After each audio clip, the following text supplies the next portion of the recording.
راہ وفا کے شہیدوں، عہدی کے رکھوالوں، تمہیں بہشت کی راہیں سلام کہتی ہے۔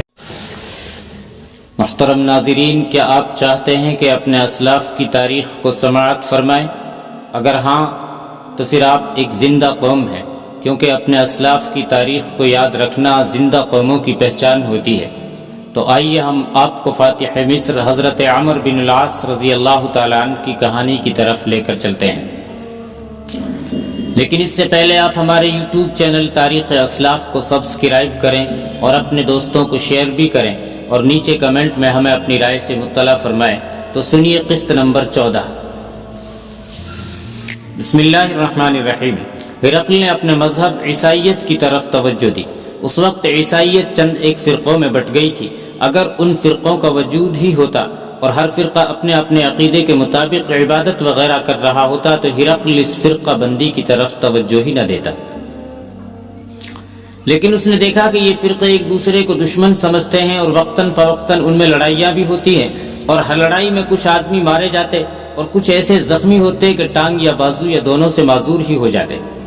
یہ ایسی صورتحال تھی جو خانہ جنگی کی صورت اختیار کر سکتی تھی۔ ہرقل نے ہر فرقے کے مذہبی پیشواؤں کے ساتھ بات کی تو اس نے دیکھا کہ ہر مذہبی پیشوا اپنے اپنے محاذ پر ڈٹا ہوا ہے اور وہ اپنے ہی فرقے کو صحیح العقیدہ سمجھتا ہے۔ ہرقل نے فیصلہ کر لیا کہ وہ اس فرقہ بندی کو ختم کر کے دم لے گا۔ اس نے ایک سرکاری عیسائی مذہب تشکیل دے ڈالا اور حکم نامہ جاری کیا کہ تمام فرقوں کے عیسائی اس ایک فرقے میں آ جائیں اور کوئی دوسرا فرقہ موجود نہ رہے۔ ہرقل نے فرقہ بندی کو جرم قرار دے دیا۔ تم جانتے ہو کہ لوگ اپنے مذہبی عقیدوں سے دستبردار نہیں ہوا کرتے۔ لوگوں نے ہرقل کا حکم تو سن لیا، لیکن اپنے اپنے فرقے کے وفادار رہے اور ہرقل کا سرکاری مذہب قبول نہ کیا۔ ہرقل نے لوگوں کا یہ رد عمل اور رویہ دیکھا تو اس نے فوج کو پوری اجازت دے دی کہ وہ لوگوں کو سرکاری مذہب کی طرف لائیں، اور جو کوئی مزاحمت کرتا ہے اسے قتل کر دیں، چاہے قید خانے میں ڈال دیں۔ فوج نے منمانی شروع کر دی۔ فوج جس گھر میں کوئی خوبصورت عورت دیکھتی وہاں جا چھاپا مارتی اور گھر والوں کو خوف و ہراس میں مبتلا کر کے ان کی عورتوں کی بے حرمتی کرتی، اور ظاہر یہ کرتے کہ یہ گھر یا یہ خاندان فرقہ بندی سے دستبردار نہیں ہو رہا۔ ایک طرف لوگ ٹیکسوں کے بوجھ تلے دب کر کراہ رہے تھے، اور دوسری طرف ان پر زبردستی ایسا مذہب ٹھونس دیا گیا جسے وہ صحیح اور قابل قبول عیسائیت نہیں سمجھتے تھے۔ وہ لوگ بادشاہ کا تو کچھ بگاڑ نہ سکتے تھے، لیکن ہوا یہ کہ ان کے دلوں میں ہرقل کی نفرت پیدا ہو گئی، اور انہوں نے افسوس کا اظہار کیا کہ ایک غلط قیصر روم کی خاطر قربانیاں دی تھی۔ لوگوں کا رد عمل اس وقت سامنے آیا جب تم لوگوں نے شام پر حملہ کیا۔ میں جانتی ہوں کہ ہمارے محل میں مسلمان کا نام آتا تھا تو سب ہنس پڑتے اور مذاق کے لہجے میں کہتے تھے کہ عرب کے بدو جاہل حملہ کرنے آ رہے ہیں۔ وہ یہی کہتے تھے کہ یہ لٹیرے اور قذاق صرف لوٹ مار کرنا ہی جانتے ہیں، لیکن میں نے دیکھا کہ ہرقل کی فوج مسلمانوں کی پہلی ضرب ہی نہ سہ سکی۔ یہ تو میں نے بھی کبھی نہیں مانا تھا کہ مسلمان اتنی بڑی طاقت ہو سکتے ہیں کہ ہماری فوج کو شکست دے دیں گے، لیکن ادھر ایرانیوں کو انہوں نے بھگا دیا اور ادھر ہرقل کے پاؤں اکھاڑ دیے۔ میں باہر نکل جایا کرتی تھی اور لوگوں سے پوچھتی تھی کہ مسلمان کیسے ہوتے ہیں اور وہ اتنی بڑی طاقت کس طرح بن گئے ہیں۔ آہستہ آہستہ مجھے مسلمانوں کے متعلق معلوم ہوتا گیا کہ یہ لوگ کیسے ہیں۔ ہر کوئی کہتا تھا کہ مسلمان صرف خدا کی حکمرانی کو مانتے ہیں اور وہ بنی نوع انسان کے خیر خواہ اور ہمدرد ہیں۔ میں اپنے 2-3 فوجی افسروں سے بھی ملی تھی جو محاذوں سے بھاگ کر پیچھے آئے تھے۔ انہوں نے بتایا کہ مسلمان جب کسی شہر یا کسی بستی کو فتح کر لیتے ہیں تو وہ لوگوں کے گھروں پر لوٹ مار نہیں کرتے، اور نہ کسی عورت کو خواہ کیسی ہی حسین کیوں نہ ہو ہاتھ لگانا تو دور کی بات اس کی طرف دیکھنا بھی گوارا نہیں کرتے۔ پھر ان میں خوبی یہ دیکھی کہ وہ مفتوحہ لوگوں پر واجبی سا جزیہ یعنی ٹیکس عائد کر دیتے ہیں اور تمام لوگوں کی عزت اور جان و مال کے ضامن بن جاتے ہیں۔ یہاں کے لوگوں کے دلوں میں ہرقل کی نفرت بیٹھی ہوئی تھی۔ انہوں نے مسلمانوں کا سلوک اور رویہ دیکھا تو لوگوں نے بازو پھیلا کر ان کا خیر مقدم کیا۔ لیکن شارینہ، حدید نے کہا، تمہاری فوج کی شکست کی وجہ صرف یہ نہیں کہ یہاں کے لوگ ہرقل سے نفرت کرتے تھے، اور ان کے دلوں میں مسلمانوں کی محبت پیدا ہو گئی تھی۔ تم نے شاید سنا نہیں کہ مسلمان کس بہادری، بے خوفی اور بے جگری سے لڑتے ہیں۔ ہر محاذ پر اور ہر لڑائی میں ہماری تعداد دشمن کی فوج سے 4-5 گنا کم ہوتی ہے۔ سنا ہے، شارینہ نے کہا، مسلمان مجھے اپنے کردار اور اخلاق کی وجہ سے ہی نہیں بلکہ لڑنے کے جذبے کی بدولت اچھے لگتے ہیں۔ یہی وجہ ہے کہ میں تمہارے ساتھ آ گئی ہوں۔ حقیقت یہ ہے کہ مجھے اس شخص ہرقل سے اتنی نفرت ہو گئی ہے کہ میں اب وہاں دل پر جبر کر کے وقت گزار رہی تھی۔ مجھے پوری امید ہے کہ تم مجھے دھوکہ نہیں دو گے۔ دھوکہ دینا ہمارے ہاں گناہ ہے، حدید نے کہا۔ ایک عورت کو دھوکہ دینا تو ہمارے ہاں گناہ کبیرہ سمجھا جاتا ہے۔ میں تمہیں اتنی سی بات بتا دیتا ہوں کہ میں تم سے محبت کر سکتا ہوں لیکن اپنے فرائض اس محبت پر قربان نہیں کر سکتا۔ میں تمہیں پہلے بتا چکی ہوں کہ مجھے صرف شہزادی نہ سمجھ لینا، شارینہ نے کہا۔ میں تمہیں بتا نہیں سکتی کہ تمہیں دیکھ کر اچانک میرے دل میں تمہاری محبت کس طرح پیدا ہو گئی، لیکن میں تمہارے ساتھ محبت کا جذباتی کھیل کھیلنے نہیں آئی۔ یہ تمہیں بتا دیتی ہوں کہ تم میرے دل میں اتر گئے ہو، لیکن تمہاری جس خوبی نے مجھے تمہارا گرویدہ بنایا ہے وہ یہ تھی کہ تم نے ہرقل کے سامنے پوری جرأت کے ساتھ بات کی اور بالکل صحیح بات کی، یہ جانتے ہوئے کہ تم ہرقل کے قیدی ہو اور ہرقل تمہیں قتل کروا سکتا ہے۔ تم نے وہی بات کی جو تمہیں کرنی چاہیے تھی۔ کوئی شخص ہرقل کے منہ پر ایسی بات نہیں کر سکتا۔ میں نے مسلمانوں کے کردار کے متعلق جو کچھ سنا تھا وہ تم نے سچ ثابت کر دکھایا۔ شارینہ کا حدید پر فریفتہ ہو جانا عجیب بات نہیں تھی۔ حدید خوبرو اور قداور جوان تھا۔ اس کی خوبصورت بڑی ہوئی داڑھی اس کے چہرے کی رونق کو دوبالا کرتی تھی۔ اس کے چہرے پر جلال تھا، ایسا جلال انہی لوگوں کے چہروں پر ہوا کرتا ہے جو اللہ کے سوا کسی سے نہیں ڈرتے۔ اب وہ ایسے علاقے میں چلے جا رہے تھے جہاں ایک اور خطرہ پیدا ہو گیا تھا۔ وہ خطرہ یہ تھا کہ روم کی فوج کے شکست خوردہ سپاہی ایسی بری طرح پسپا ہوئے تھے کہ کئی ایک جنگلوں میں جا چکے تھے۔ یہ سب فردن یا 2-4 کی ٹولیوں میں بکھرے ہوئے کسی ایسے شہر کی طرف جا رہے تھے جو ابھی تک رومی فوج کے قبضے میں تھا۔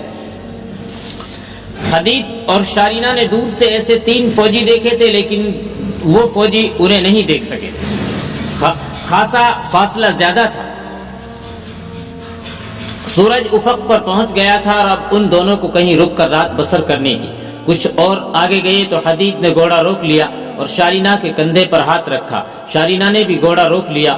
حدید نے کان کھڑے کر لیے تھے۔ اس نے شارینہ سے کہا کہ اسے گھوڑے کے ہنہنانے کی آواز سنائی دی ہے اور شاید کوئی آدمی باتیں بھی کر رہے ہیں۔ جس طرف سے یہ آوازیں آئی تھی حدید اور شارینہ نے اس طرف دیکھا۔ اس طرف چھوٹی چھوٹی ٹیکریاں تھی جو اتنی اونچی نہیں تھی کہ کسی آدمی کو پوری طرح اپنے پیچھے چھپا سکتی۔ ہر گھاس اونچی تھی اور جنگلی پودے وغیرہ بھی تھے۔ ہری گھاس اونچی تھی اور جنگلی پودے وغیرہ بھی تھے۔ تقریباً 300 قدم دور حدید اور شارینہ کو 3 آدمیوں کے کندھے اور سر نظر آئے۔ وہ گھوڑوں پر سوار تھے اور گھوڑوں کے کان نظر آ رہے تھے۔ سورج ابھی غروب ہو رہا تھا۔ ابھی اتنی روشنی موجود تھی کہ اتنی دور سے آدمی دیکھے اور پہچانے جا سکتے تھے۔ حدید اور شارینہ نے بڑی تیزی سے اپنے گھوڑے ایک طرف کو موڑ لیے اور قریبی ٹیکری کے پیچھے چلے گئے تاکہ وہ 3 آدمی انہیں نہ دیکھ سکیں۔